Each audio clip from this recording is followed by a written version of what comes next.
This is the story of Tavian Mercer and his wife Delia Mercer.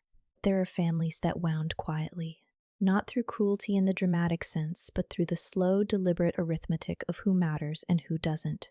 Tavian had spent most of his adult life learning to live with that math, telling himself it added up to something survivable. He had built a life on his own terms, a modest house, a wife who understood him, a son named Elric who laughed at bad jokes and still reached for his hand in parking lots. What Tavian hadn't accounted for was how long old arithmetic could follow a person, and how easily the people who raised you could reach forward into the life you'd carefully constructed and subtract from it. The Disneyland tickets were not, in the end, about Disneyland. They were about what his parents had always believed, that Tavian's choices made his joy less legitimate, his son less deserving, his family somehow provisional. It took a stolen dream to make that calculus impossible to ignore. The morning Tavian bought the tickets, he didn't tell anyone. He sat at the kitchen table after Elric had gone to school, his coffee going cold beside his laptop, and he moved through the Disneyland reservation portal with the careful attention of someone disarming something. 2 park hopper passes. One for him, one for Elric. He'd been setting aside $40 a week since January, cash and an envelope tucked behind the cookbooks Delia never used. And now it was April, and the envelope was thick enough. He completed the purchase, closed the laptop, and sat for a moment in the particular silence of having done something quietly significant. He was 38 years old. He worked as a Finnish carpenter, which his parents had spent 15 years calling a phase. Delia came downstairs in her work clothes, blazer already on, scrolling her phone. She was a hospital administrator, competent in the specific way that made other people feel slightly inefficient. Tavian didn't resent her success. He'd never been that kind of man. But there were moments, small ones, where he noticed the difference in how they moved through rooms. She moved like someone whose time was accounted for. He moved like someone still proving his time had value. "Morning," she said, opening the refrigerator. "Morning." He refilled his coffee. "I bought the tickets?" She looked up. "For Disneyland?" "Yeah, me and Elric. Last week of June, before his soccer thing starts." Something moved across her face. Not opposition, exactly. More like the expression of someone recalculating. "That's during your parents' anniversary week. It's not the same days. They're doing the family thing that Saturday." "I know. We'll be back by Friday." Delia closed the refrigerator. She had Greek yogurt in one hand and was still looking at him in that particular way she sometimes did, like she was searching for the version of this conversation that would require the least navigation. "You should probably tell them soon. You know how your mom gets when plans overlap." "The plans don't overlap." Tavian. Just his name, the way she said it. Not unkindly, but with a kind of tired precision. Meant don't make this harder than it needs to be. He didn't push it. That was the thing about their marriage at this stage. They had developed an extensive vocabulary of retreat. Not hostile retreat, not even unhappy retreat, but the kind that couples accumulate over years of choosing smoothness over friction. They loved each other in the way of people who had been through real things together. Elric's difficult birth, a miscarriage 2 years later, the year Tavian's business nearly folded. Those experiences had soldered something between them. But solder isn't the same as weld. It holds until stress finds the joint. He told Elric that evening. The boy was 9, narrow-shouldered and serious in the way of children who read too much and feel everything slightly more than they let on. When Tavian told him, just the 2 of them sitting on the back porch steps, watching the neighbor's dog investigate the fence line, Elric didn't scream or jump. He went very still for a moment. Then he turned and looked at his father with an expression Tavian would return to later, in harder moments, like a stone he kept in his pocket. "Just us?" Elric asked. "Just us." The boy nodded slowly, processing it. "Can I bring my journal?" "You can bring whatever you want." Elric looked back at the yard. After a moment he said quietly, "I'm going to draw everything." Tavian put his arm around his son's shoulders, and Elric leaned into him without ceremony. the way children do when they're still young enough to find their parents sufficient. The evening light was doing something generous to the yard. For a few minutes, everything felt exactly as it should. He should have kept the tickets to himself. He understood that later, but he was someone who had grown up in a family where good news was shared and old habits have their own gravity. He mentioned it to his mother 3 days later, over Sunday dinner, the way you mention something that feels uncomplicated. His mother smiled and said it sounded lovely.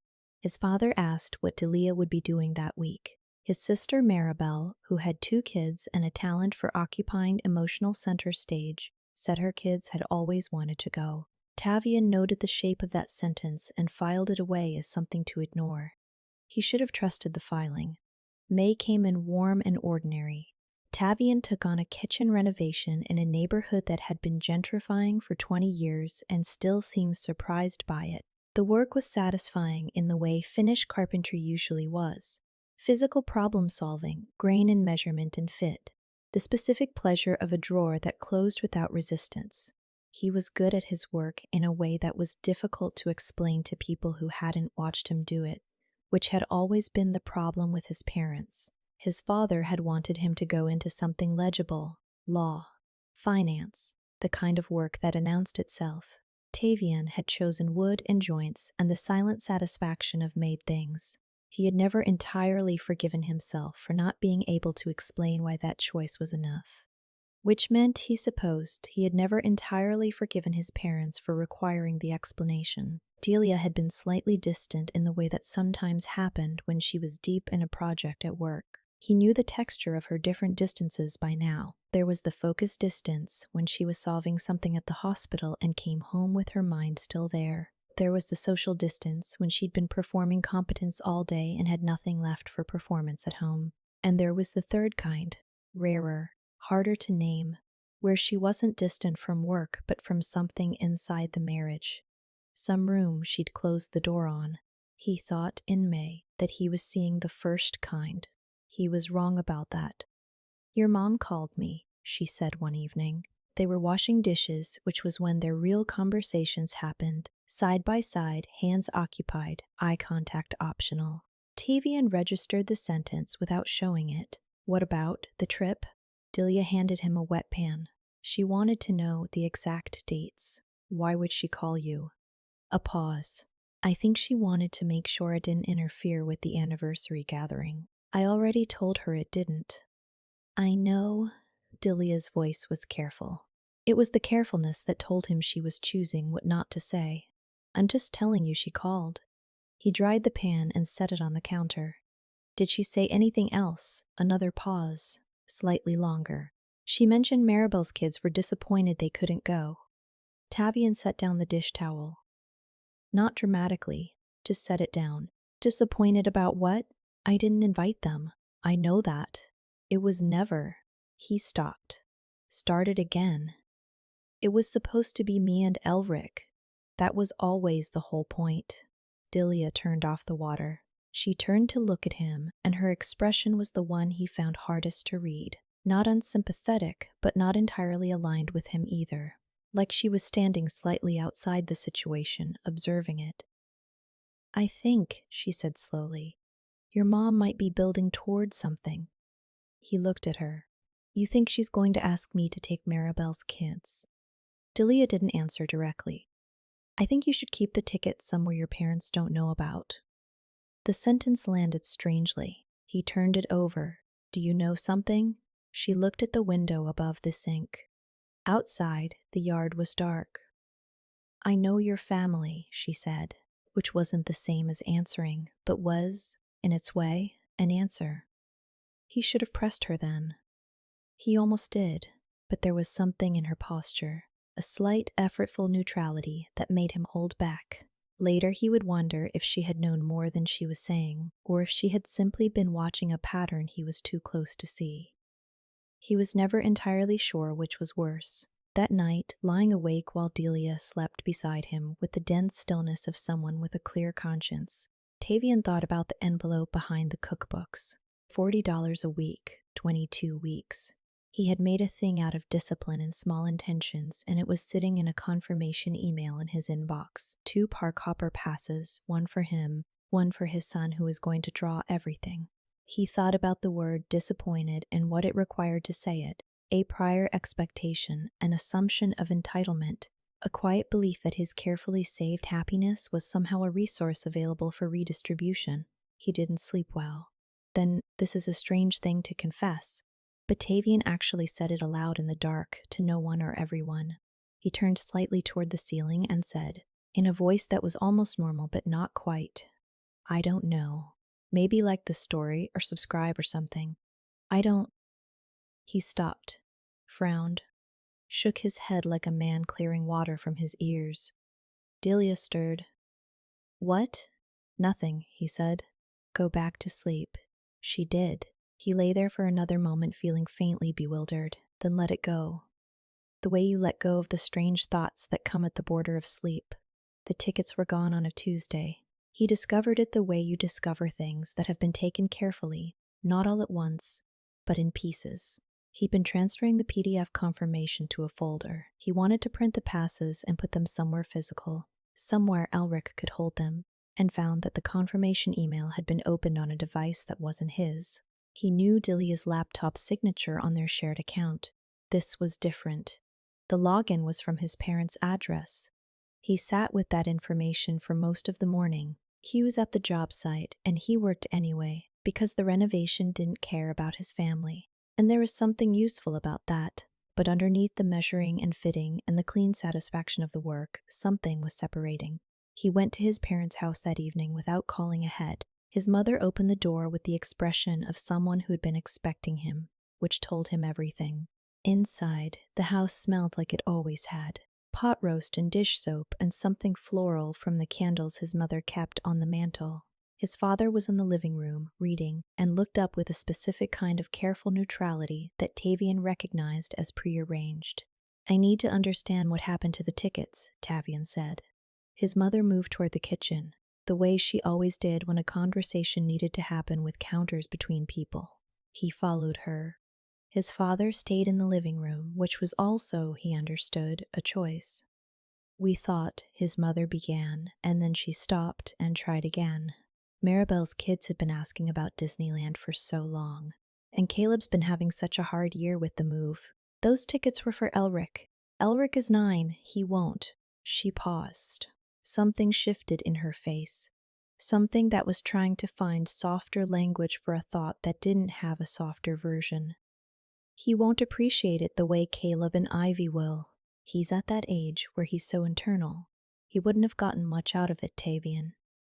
He looked at his mother. She was 63 years old and had kind eyes, and had once, when he was 7 and had the flu, sat beside his bed for 3 hours reading aloud from a book he couldn't remember now.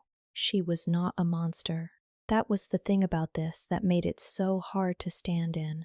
"You went into my email," he said. "We have the family account. You transferred my tickets to Maribel's family." His mother's jaw set. "We thought you'd understand. You have a good income now. You can. This isn't about money, Tavian. It was never about money." His voice was level. He was aware of its levelness the way you're aware of walking carefully on ice. "I saved for 6 months. I planned a trip for my son. And you decided without asking me that his experience was worth less than Caleb and Ivy's experience. Because why? Because I didn't become a lawyer? Because I work with my hands." His mother said nothing. That nothing was its own kind of answer. "You've always thought that," he said. "About me. About Elric. He's 9 and you've already decided what kind of person he is." He paused. "What kind of person he deserves to be." "That's not." She stopped. Looked toward the window. "Your sister's children need things right now. My son needed something from his father, and you took it." He waited to feel something explosive. He didn't. He felt instead a vast, quiet exhaustion, the kind that comes not from a single event, but from years of small calculations finally becoming visible. The $40 a week, the careful planning, the envelope behind the cookbooks. All of it had been about something more than a theme park, and on some level, he had always known it. and on some level he suspected his parents had known it too, and had taken the tickets anyway. He left without raising his voice. His father, in the living room, didn't look up from his book as he passed. Tavian paused in the doorway. His father turned a page. Tavian walked out. Summer came anyway. That's the thing about the calendar. It proceeds without regard for what you're carrying. Elric had his soccer camp. Tavian finished the kitchen renovation and started a new job, a mudroom with built-in lockers for a family in Redlands. Delia got a promotion that required 2 weeks in Sacramento for a systems rollout, and she went and came back slightly different in a way that was hard to name. Not colder, exactly, but more consolidated, as if she had spent 2 weeks quietly arriving at something. They didn't talk much about what had happened. They talked around it the way couples who have gotten good at coexistence talk around the difficult things, acknowledging the shape without pressing on it. He knew from a second-hand account through a cousin that his parents had taken Maribel's kids to Disneyland in late June. He knew Caleb had loved the roller coasters, and Ivy had gotten a princess dress. He knew this with a specificity that he was not supposed to know, which meant it had been distributed, deliberately or carelessly, through the family network. He understood the distribution as a kind of argument. See, it worked out. See, the right children went. He didn't engage with it. His mother called twice in July. He let it go to voicemail both times. The messages were brief and slightly aggrieved, not apologetic, but occupying the territory adjacent to apology without entering it. She mentioned that she hoped he wasn't making things bigger than they were. She mentioned that family was important. She mentioned Elric's birthday, which was in September, as if the mention itself was a form of repair. He listened to the messages once each and deleted them. Delia, one evening, asked him what he was going to do about it. They were on the back porch, which had become the geography of their honest conversations. Elric was inside, watching something. "I don't know yet," he said. "You don't know if you're going to cut them off, or you don't know how to do it. I don't know if cutting off is the right frame." She was quiet. Then, "They took something from your son."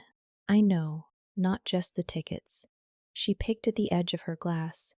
"The way your mom talked about him. He won't appreciate it. That's not about the trip." "No." "Elric is perceptive," she said. "More than we probably realize. Kids know when they're being sorted." The word sorted landed like a stone in still water. He thought about his son's careful face, the journal he kept, the way he'd said, "I'm going to draw everything with such quiet intention." He thought about what it meant for a child to grow up understanding that his grandfather turned pages without looking up. "I'm going to take him somewhere," Tavian said. Delia looked at him. "Not Disney. Something different. Something that's ours." He was working it out as he said it, the way he sometimes worked out a problem in wood, feeling for the grain, the place where it wanted to go. "I want him to have a memory that nobody else has a claim on." Delia was quiet for a moment. Then she said softly, "That's a good idea." It was the most aligned they had felt in months. Not repaired exactly, but facing the same direction. He noticed it. He thought she noticed it too. Neither of them said anything about it, because some things are more fragile when they're named. He began planning in August. The trip was to Yellowstone. Tavian had not told his parents, his sister, or anyone in that extended orbit. He had told Delia, who had approved with a nod that meant more than a nod usually does. He had told Elric on a Wednesday evening, in the car after soccer practice, while the windows fogged lightly and the radio played something neither of them was listening to. Elric had gone quiet in the way that meant he was taking something seriously. Then he'd said, "Will we see a geyser?" "We'll see Old Faithful." "What about wolves?" "Possibly." Another silence. Then Elric unzipped his bag and pulled out his journal. The current one, dark green, half filled with drawings and observations, and held it in his lap like something he intended to use. They went in late September, when the park had begun its slow seasonal exhale and the tourist volume had dropped and the light came in at an angle that made everything look like it was being remembered rather than experienced. They drove the upper loop on the first day. They stood at the edge of Grand Prismatic Spring and watched the colors move in concentric impossibilities. cobalt and emerald and the deep rust orange of the bacterial mats. Elric drew it. His drawing was not technically accurate, but it was emotionally accurate in a way that made Tavian's throat tighten when he looked at it. On the second morning, they woke before light and drove to Lamar Valley and sat in the car at the pullout with binoculars and a thermos of terrible instant coffee, waiting. An hour passed. Then, at the tree line across the valley, something moved. Then more somethings. A pack 7 wolves, gray and black, and one that was a strange pale silver, crossing the open ground with the unhurried certainty of animals that belong entirely to their landscape. Elric didn't draw, he just watched. He watched with the absolute stillness of someone receiving something. When the wolves were gone, he sat back in his seat and was quiet for a long time. Then he said, "I didn't know they were that big." "Most people don't," Tavian said. "Can we come back next year?" Tavian looked at his son, 9 years old, journal in his lap, binoculars still around his neck, eyes still carrying the image of 7 wolves. He thought about the envelope behind the cookbooks. He thought about the parking lot at the hospital where Elric had been born, the way the boy reached for his hand. He thought about what it cost, over a life, to wait for permission from people who had already made their decision about you. "Yes," he said, "we'll come back." On the last evening, they sat outside their cabin while the temperature dropped and the stars resolved from vague to specific.